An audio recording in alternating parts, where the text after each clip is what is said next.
Hai rekan arsip, aktivitas keseharian kita dalam bekerja tentunya sering bersentuhan dengan naskah, baik secara fisik maupun secara elektronik.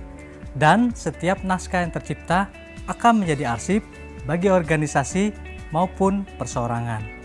Dalam pengolahan naskah yang baik, kita harus melakukan yang namanya pemberkasan. Pemberkasan merupakan penempatan naskah ke dalam suatu himpunan yang tersusun secara sistematis dan logis sesuai dengan konteks kegiatannya sehingga menjadi satu berkas. Karena memiliki hubungan informasi, kesamaan jenis, dan kesamaan masalah dalam suatu unit kerja. Tujuan dari pemberkasan antara lain yaitu 1. Menemukan kembali informasi secara cepat dan tepat. 2. Mempermudah dalam melakukan penyusutan arsip.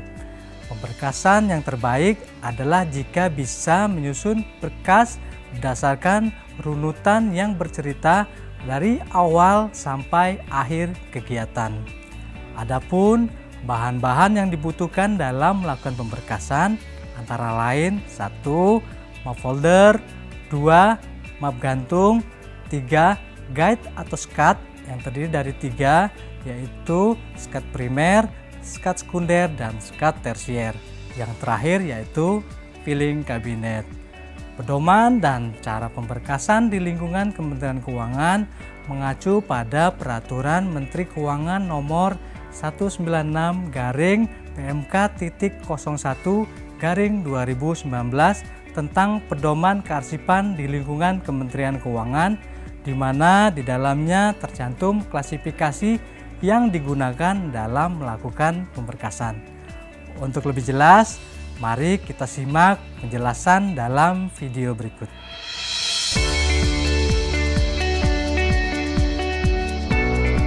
Setiap pegawai wajib menyampaikan naskah dinas yang telah selesai atau sudah mendapat disposisi simpan kepada petugas arsip atau arsiparis. Petugas arsip melakukan pengecekan naskah dinas yang diterima dan memisahkan sesuai dengan jenis kegiatannya. Jika ada surat-surat yang terkait, surat tersebut digabungkan menjadi satu berkas.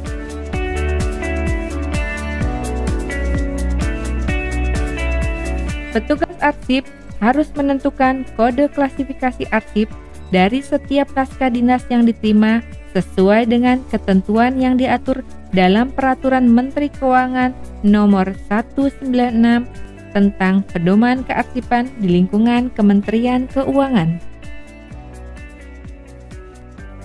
Melakukan penginputan naskah dinas ke dalam daftar berkas dan daftar isi berkas arsip aktif. Kemudian, memberikan penomoran pada naskah dinas sesuai dengan nomor urut daftar isi berkas arsip aktif. Menuliskan informasi naskah dinas pada map arsip dan memasukkan naskah dinas ke dalam map folder. Menyimpan map folder ke dalam map gantung di filing kabinet sesuai dengan kode klasifikasi. Di depan berkas diberi sekat kelompok tersier yang berisi sub-sub masalah. Biasanya sekat kelompok tersier berwarna merah.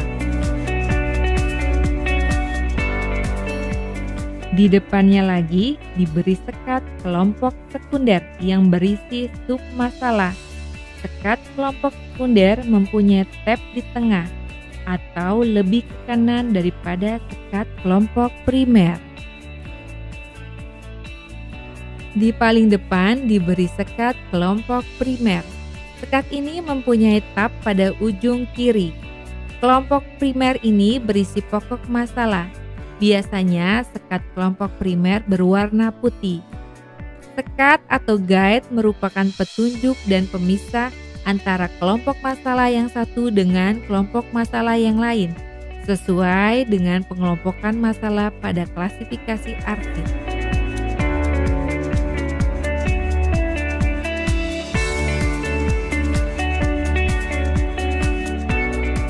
Penyimpanan arsip aktif ke dalam ruangan central file.